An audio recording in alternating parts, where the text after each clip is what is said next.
بسم اللہ الرحمن الرحیم۔ السلام علیکم سامعین، کاشانہ بصیرت کا یوٹیوب چینل کتاب ہے پاکستان کے دینی مسالک، اور اس میں یہ ہے پارٹ نمبر 27۔ ہم پڑھ رہے ہیں شیعہ اثنا عشریہ کے حوالے سے، اور یہ ہے پیج نمبر 267۔ ہیڈنگ ہے خداوند عالم کی صفات۔ لکھا ہے اللہ تعالیٰ کی صفات بیان کرنے سے پہلے شیعہ فقیہ استاد مکارم شیرازی اس حوالے سے بعض نکات کی طرف توجہ دلاتے ہوئے لکھتے ہیں کہ جہاں خلقت کے اسرار و رموز کے مطالعے کے ذریعے خدا کے وجود کو پہچاننا جس قدر آسان ہے، اسی قدر خدا کی صفات کو پہچاننا مشکل ہے۔ اس کے لیے شدید غور و فکر اور بے حد احتیاط کی ضرورت ہے۔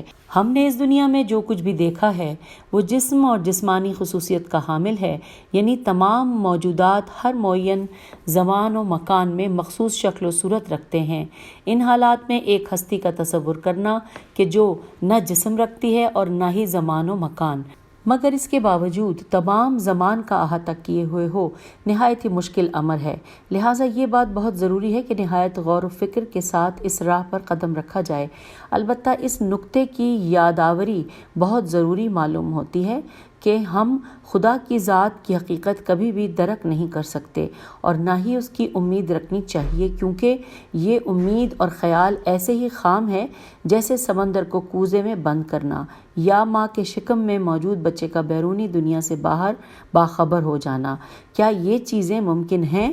اور یہی وہ مقام ہے جہاں ایک چھوٹی سی لغزش انسان کو خدا کی معرفت کے حقیقی راستے سے کوسوں دور کر دیتی ہے، جس کے نتیجے میں وہ بت پرستی اور مخلوق پرستی کے سنگلاخ راہوں میں بھٹکتا پھرتا ہے۔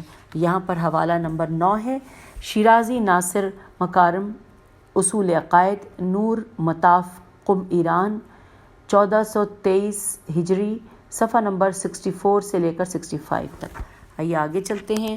لکھا ہے استاد ناصر مکارم شیرازی نے اللہ تعالیٰ کے مشہور ترین صفات کو 2 حصوں میں بیان کیا ہے، صفات ثبوتیہ اور صفات سلبیہ۔ صفات ثبوتیہ وہ اس طرح سے بیان کرتے ہیں: نمبر 1، خدا عالم ہے، یعنی تمام چیزوں کو جانتا ہے۔ نمبر 2، خدا قادر ہے، یعنی ہر چیز پر قدرت رکھتا ہے۔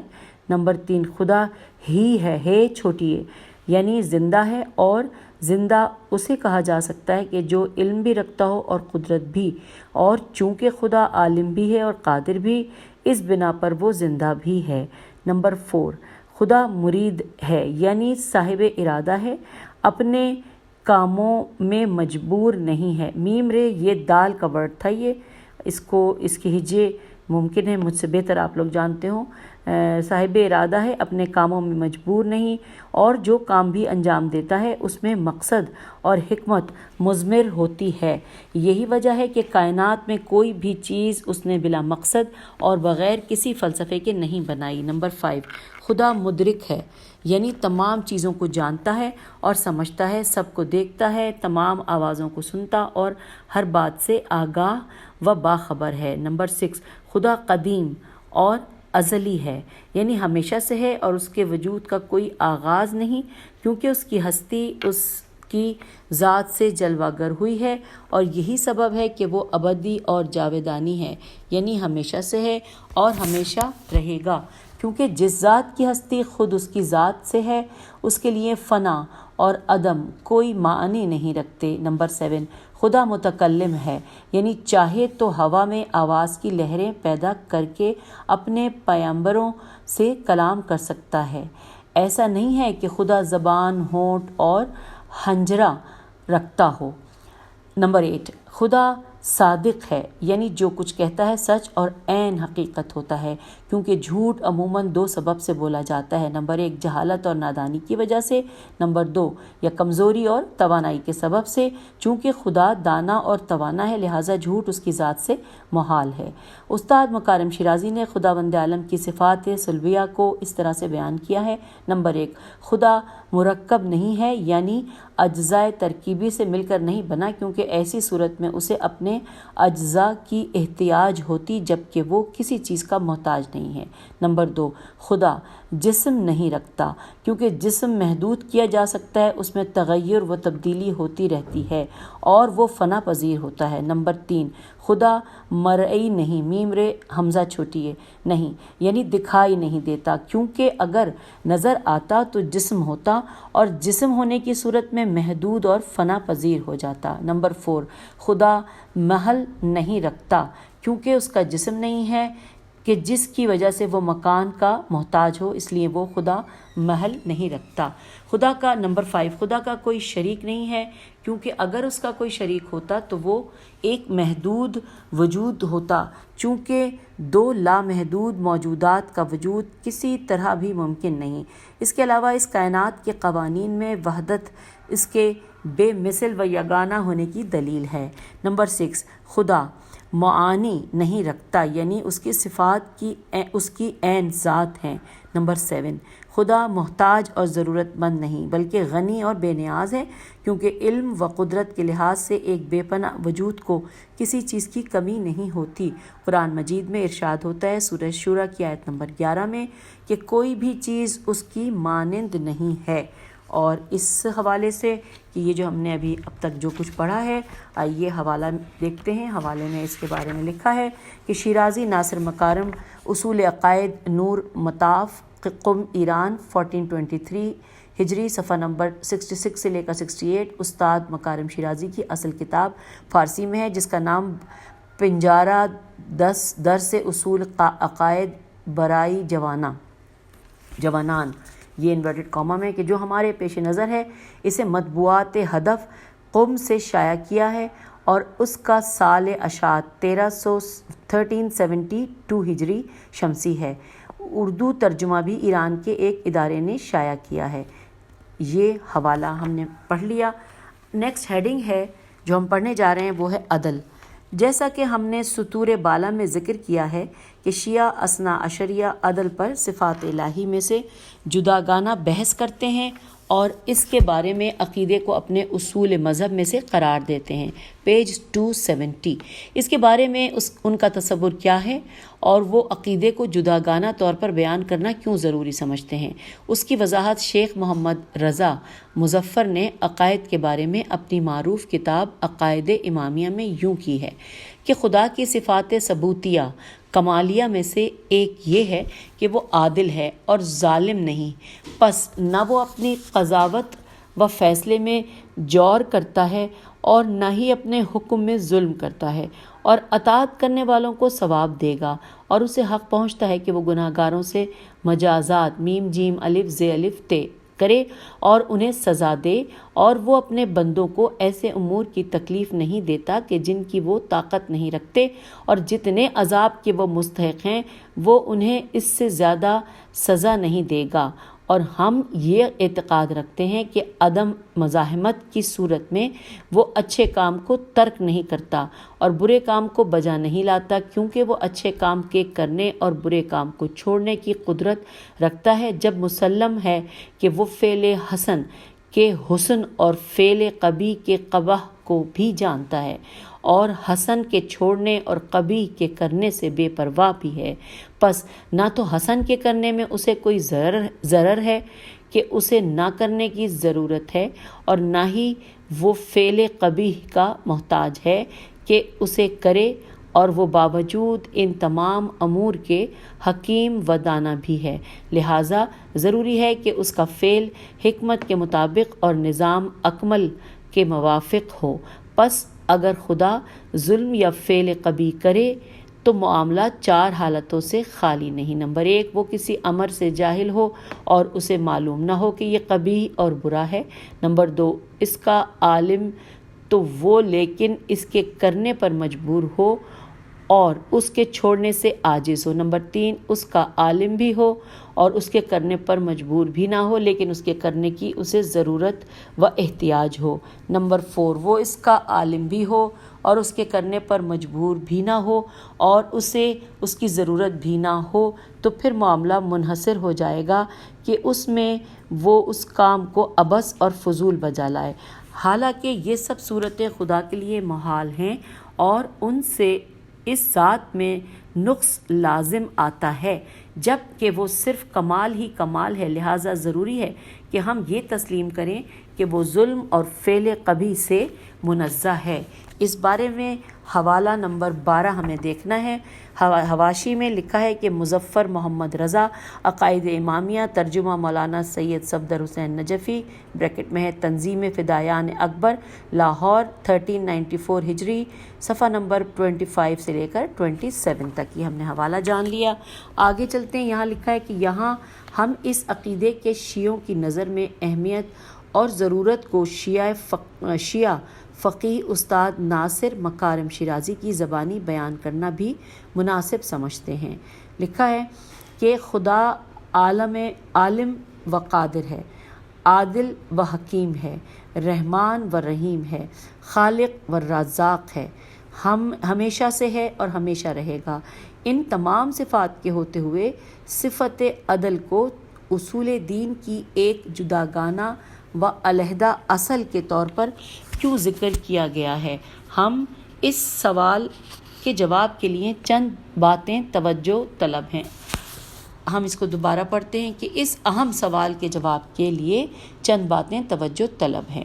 پیج 271۔ نمبر 1، عدل کی اہمیت کے لیے اتنا ہی کافی ہے کہ بہت سی صفات خدا کی بازگشت اسی صفت عدل کی طرف ہے، کیونکہ کلمہ عدالت کا صحیح اور وسیع تر معنی ہر چیز کو اس کے مقام پر قرار دینا ہے۔ لہٰذا اس معنی کے اعتبار سے تمام صفات مثلاً حکیم، رزاق، رحمان و رحیم وغیرہ کا اطلاق و انطباق در حقیقت عدالت پر ہی ہوتا ہے۔ نمبر 2، قیامت و معاد کا مسئلہ ہو یا پیغمبروں کی رسالت اور ائمہ کی ذمہ داریوں کا مسئلہ، ان سب کا خدا کی عدالت کے مسئلے کے ساتھ بہت گہرا تعلق ہے۔ نمبر 3، فروع دین ہمیشہ سے اصول دین کے ہمراہ ہے۔ پروردگار عالم کی عدالت کی شعائیں انسانی معاشرے میں بہت زیادہ مؤثر ہیں، اور یہ عدالت اجتماعی ہی ہے کہ جس کی وجہ سے بہترین انسانی معاشرہ تشکیل پاتا ہے۔ حقیقت یہ ہے کہ عدالت کو اصول دین کی ایک اصل کے طور پر اس لیے منتخب کیا گیا ہے تاکہ انسانوں میں عدل کو ہمیشہ زندہ رکھا جائے اور ہر قسم کے ظلم و ستم کے خلاف جنگ جاری رہ سکے۔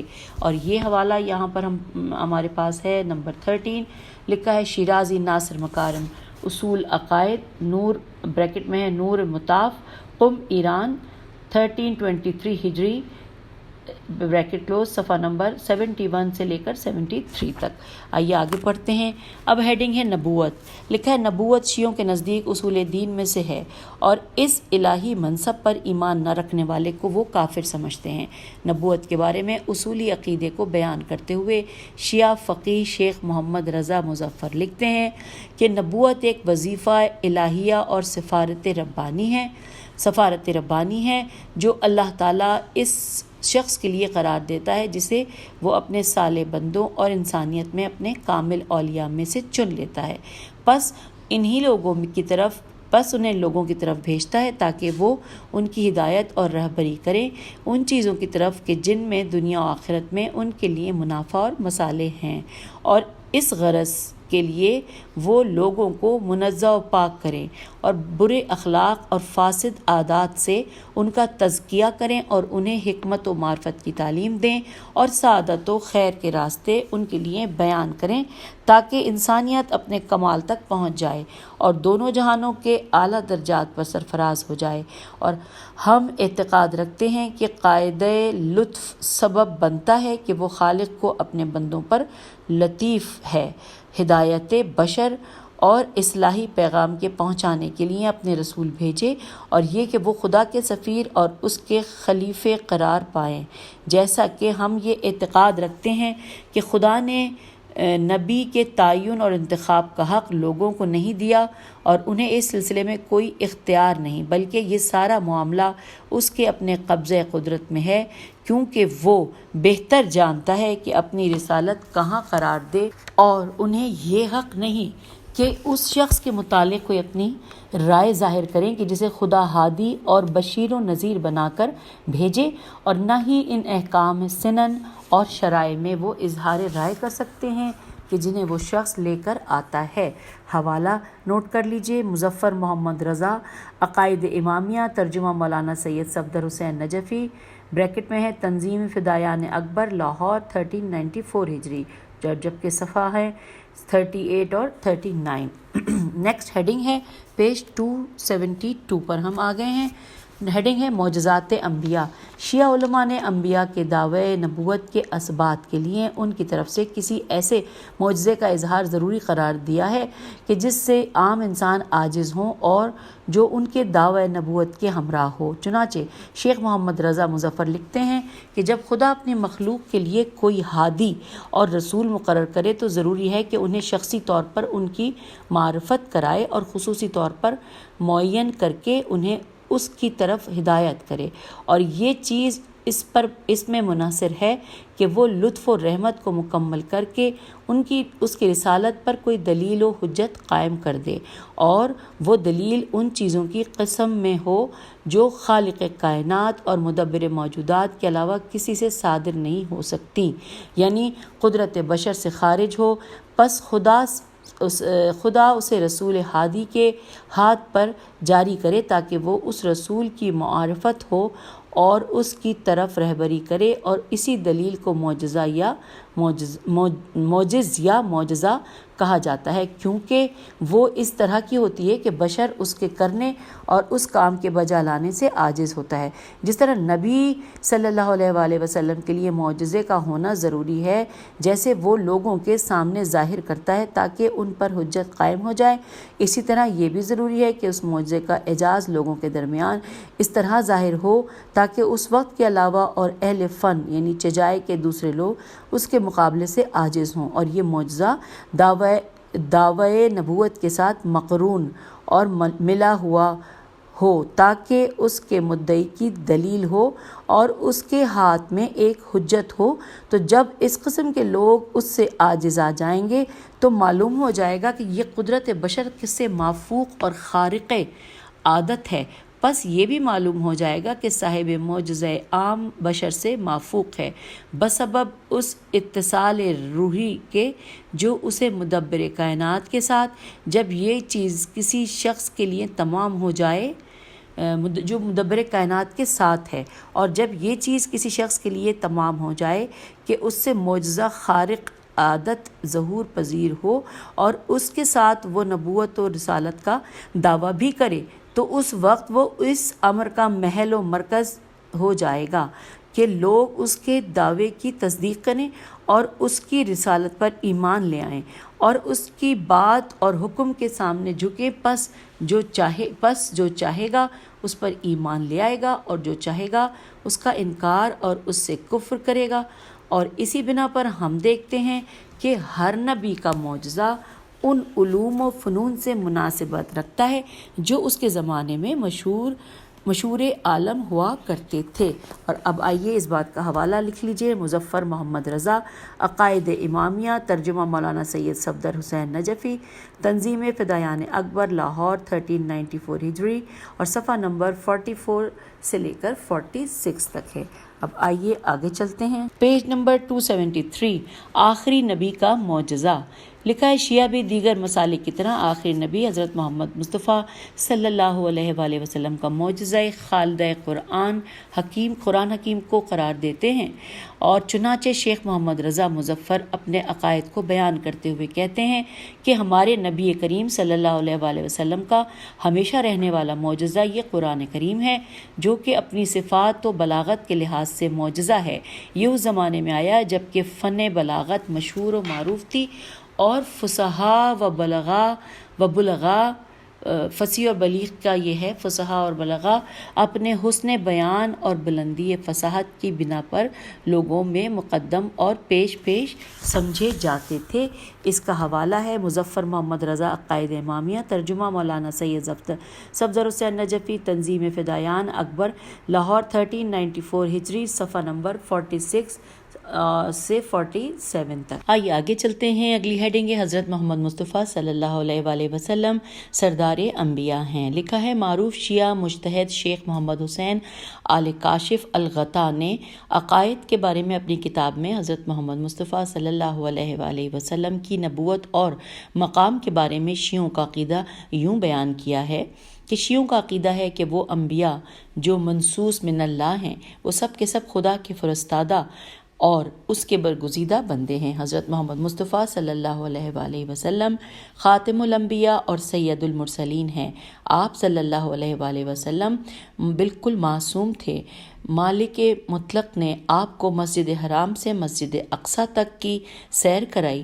وہاں سے آپ اپنے جسم مبارک کے ساتھ عرش و کرسی نیز ماورائے حجب ہے جیم بے و سرادق سین رے الف دال قاف تک پہنچے اور مقام قاب قوسین و ادنا کی منزل تک پہنچے۔ آئیے حوالہ نوٹ کر لیجئے۔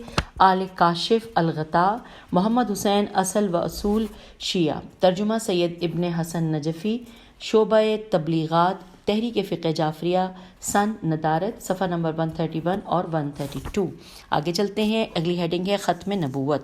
دیگر مسلمانوں کی طرح شیعہ اثنا عشریہ بھی حضرت محمد مصطفیٰ صلی اللہ علیہ وآلہ وسلم کو خاتم النبیین جانتے ہیں اور وہ حضرت صلی اللہ علیہ وآلہ وسلم کے بعد کسی بھی طرح کی نبوت کے دعوے کو باطل جانتے ہیں۔ چنانچہ شیخ محمد حسین آل کاشف الغطا لکھتے ہیں، نیز شیعہ امامیہ کا یہ عقیدہ راسخہ ہے کہ حضرت محمد مصطفیٰ صلی اللہ علیہ وآلہ وسلم کے بعد کوئی بھی نبوت یا نزول کتاب یا وحی کا دعویٰ کرے وہ خارج از اسلام، کافر اور واجب القتل ہے۔ حوالہ ہے آل کاشف الغطا محمد حسین اصل و اصول شیعہ، ترجمہ سید ابن حسن نجفی، شعبہ تبلیغات تحریک فقہ جعفریہ پاکستان، سن ندارت، صفحہ نمبر 131 سے لے کر 132۔ نیکسٹ ہیڈنگ ہے عصمت رسول۔ شیعہ امامیہ کے نزدیک تمام انبیاء معصوم عن الخطا ہیں۔ پیغمبر اسلام صلی اللہ علیہ وآلہ وسلم کی عصمت کے دلائل پیش کرتے ہوئے دور حاضر کے لبنان کے شیعہ فقیہ محمد حسین فضل اللہ لکھتے ہیں، پیج نمبر 274۔ ہم کہتے ہیں کہ پیغمبر کے ذمہ داری محض نامہ رسانی نہیں ہے، جس طرح کہ ڈاکیہ پوسٹ مین لوگوں تک صرف ان کے خط پہنچاتا ہے اور بس، اس کے علاوہ ان سے کوئی سروکار نہیں رکھتا، بلکہ ہم تو کلام الہی میں پڑھتے ہیں کہ یہ سورہ جمعہ آیت نمبر 2 ترجمہ کہ اس خدا نے مکے والوں میں ایک رسول بھیجا جو انہی میں سے تھا اور ان کے سامنے آیات کی تلاوت کرے اور ان کے نفوس کو پاکیزہ بنائے اور انہیں کتاب و حکمت کی تعلیم دے، اگرچہ یہ لوگ بڑی کھلی ہوئی گمراہی میں مبتلا تھے۔ اسی طرح ہم پڑھتے ہیں سورہ احزاب کی آیت نمبر 45 اور 46 کا ترجمہ کہ اے پیغمبر، ہم نے آپ کو گواہ اور بشارت دینے والا اور عذاب الہی سے ڈرانے والا اور خدا کی طرف اس کی اجازت سے دعوت دینے والا اور روشن چراغ بنا کر بھیجا ہے۔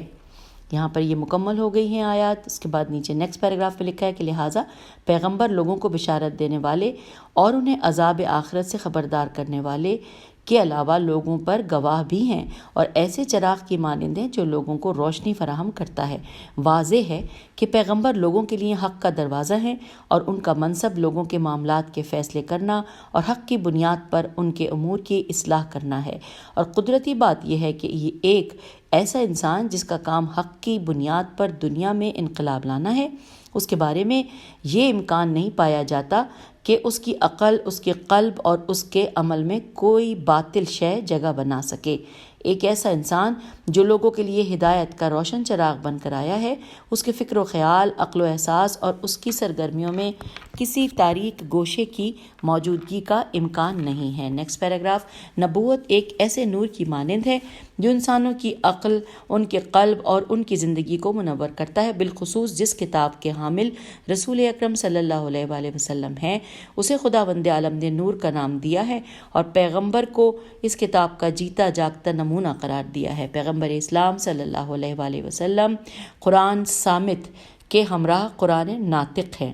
ہم جب یہ سمجھتے ہوں کہ پیغمبر صلی اللہ علیہ وآلہ وسلم کا فریضہ اور ان کی اہم ذمہ داری حق کی بنیاد پر دنیا میں ایک انقلاب برپا کرنا ہے، تو ہمارے اس فہم اور تصور کا لازمہ یہ ہے کہ ہم پیغمبر کو مجسم حق سمجھیں اور اس بات کا عقیدہ رکھیں کہ ان کی شخصیت میں کسی باطل اور ذرا سی بھی تاریکی کی گنجائش نہیں ہے۔ آئیے حوالہ نوٹ کیجیے، فضل اللہ سید محمد حسین، فقہ زندگی، دارالثقلین کراچی، سن ہے 2009 عیسوی، صفحہ نمبر 332 سے لے کر 334 تک ہے۔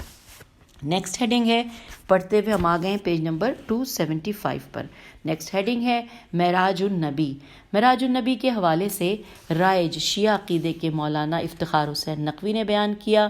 انہوں نے کہا، ہمارا عقیدہ ہے کہ رسول اللہ صلی اللہ علیہ وآلہ وسلم کو عالم بیداری میں اپنے جسم مبارک کے ساتھ معراج نصیب ہوئی۔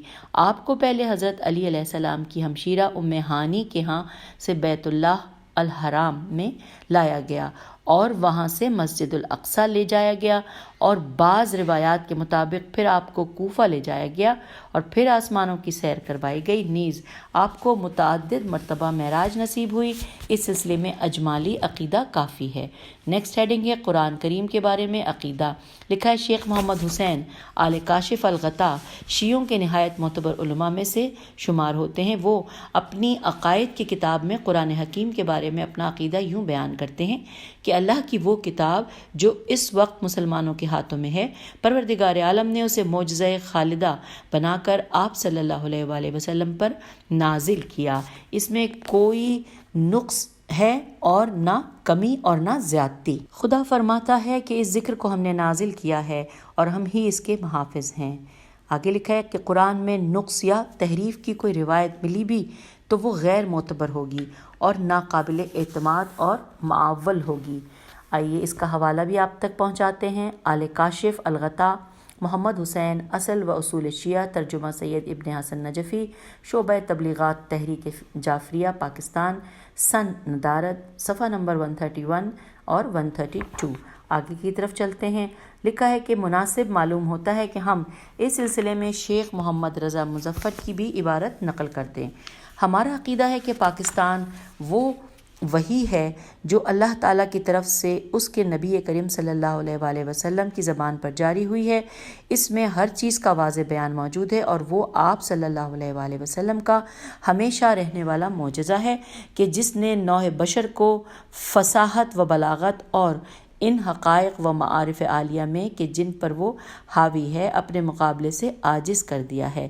اس میں تغیر و تبدل اور تحریف نہیں ہو سکتی، اور یہ جو ہمارے سامنے ہے کہ جس کی ہم تلاوت کرتے ہیں، یہی بین ہی وہی قرآن ہے جو نبی اکرم صلی اللہ علیہ وآلہ وسلم پر نازل ہوا، اور جو شخص اس میں اس کے علاوہ کوئی دعویٰ کرے اس کی رائے ضعیف ہے اور وہ غلطیوں اور شکوک میں مبتلا ہے، اور ایسے سب لوگ ہدایت سے ہٹے ہوئے ہیں، کیونکہ یہ اللہ کا وہ کلام ہے کہ باطل اس کے سامنے اور پیچھے سے نہیں آ سکتا۔ اور قرآن کے اعجاز کی ایک دلیل یہ ہے کہ جتنا بھی زمانہ آگے بڑھتا جائے گا اور علوم و فنون میں ترقی رہے گی، یہ اپنی تر و تازگی، حلاوت، مٹھاس اور بلندی مقاصد و افکار پر باقی ہے۔ اس کے ثابت شدہ علمی نظریے میں نہ کوئی خطا ظاہر ہوگی اور نہ ہی یہ کسی یقینی فلسفی حقیقت کے نقص کا متحمل ہے۔ حوالہ نوٹ کر لیجئے۔ حوالہ ہے مظفر محمد رضا، عقائد امامیہ، ترجمہ مولانا سید ظفر حسین نجفی، بریکٹ میں ہے تنظیم فدایان اکبر، لاہور، 1394 ہجری، اور صفحہ نمبر 57 اور 58۔ آگے لکھا ہے کہ مولانا سید افتخار حسین نقوی نے اس موضوع پر اظہار خیال کرتے ہوئے کہا کہ بعض لوگ شیعوں پر تحریف قرآن کے قائل ہونے کا الزام عائد کرتے ہیں۔ یہ سرے سے تہمت ہے۔ شیعہ اسی قرآن کو مانتے ہیں جو سورہ فاتحہ سے شروع ہوتا ہے اور سورہ والناس پر تمام ہو جاتا ہے۔ یہ وہی قرآن ہے جو سب شیعہ و سنی مسلمانوں کے گھروں میں موجود ہے۔ شیعہ اس میں کسی قسم کی کمی بیشی کے قائل نہیں۔ دنیا کے مختلف ملکوں میں کروڑوں شیعہ آباد ہیں۔ شیعوں کی مساجد، امام بارگاہوں اور گھروں میں یہی قرآن مجید موجود ہے۔ شیعوں نے قرآن حکیم کے دفاع میں سینکڑوں کتب تالیف کی ہیں۔ دنیا کے کتاب خانے شیعوں کے تراجم قرآن اور تفاسیر سے بھرے ہوئے ہیں۔ یہ سب شیعوں کے اس عقیدے کے ترجمان ہیں۔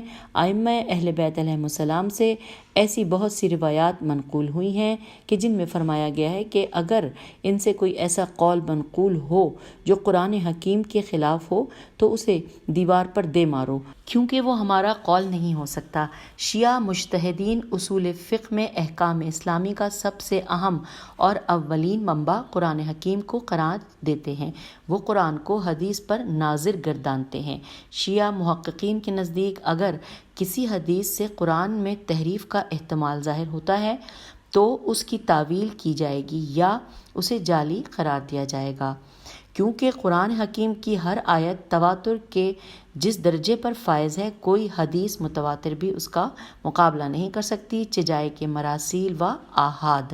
تحریف کے ہر امکان کو قرآن حکیم کی یہ آیت رد کرنے کے لیے کافی ہے۔ یہ آیت سورہ حجر کی آیت نمبر 9 ہے۔ اب آگے چلتے ہیں، اگلی ہیڈنگ ہے امامت۔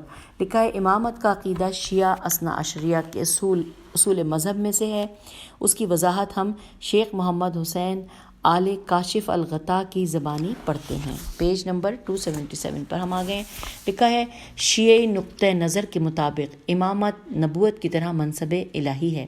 جس طرح خداوند عالم اپنے بندوں میں سے جسے چاہتا ہے نبوت و رسالت کے جلیل القدر عہدے کے لیے منتخب کرتا ہے، اسی طرح امامت کے معاملے میں بھی کسی کو کوئی اختیار نہیں۔ خود رب العزت نبی کو حکم دیتا ہے کہ وہ شخص منتخب اور یہ شخص منتخب انورٹڈ کاما میں کی امامت کا اعلان کر دے۔ پیغمبر حسب الحکم فرائض شریعت کے تکمیل کے لیے نص کے ذریعے اس چنی ہوئی ہستی کو خلق کا پیشوا بنا دیتا ہے۔ نبی صلی اللہ علیہ وآلہ وسلم اور امام علیہ السلام میں فرق صرف یہ ہے کہ نبی پر وحی نازل ہوتی ہے اور امام خصوصی توفیق کے ساتھ رسول صلی اللہ علیہ وآلہ وسلم کے احکام حاصل کرتا ہے۔ پس رسول صلی اللہ علیہ وآلہ وسلم خدا کا پیام رساں ہے اور امام رسول صلی اللہ علیہ وآلہ وسلم کا پیامبر۔ حوالہ نوٹ کر لیجئے، آل کاشف الغطا محمد حسین اصل و اصول شیعہ، ترجمہ سید ابن حسن نجفی، شعبہ تبلیغات تحریک جعفریہ پاکستان، سن ندارت، صفحہ نمبر 115۔ ساتھ میں لکھا ہے مزید دیکھیے اصول عقائد آیت اللہ مکارم شیرازی، ناشر نور مطاف، قم چاپ دوم، 1381، صفحہ نمبر 216 اور 217۔ اور اس کے ساتھ ہی صفحہ نمبر 277 آدھا ہم نے پڑھ لیا ہے اور آپ سے اجازت چاہتے ہیں۔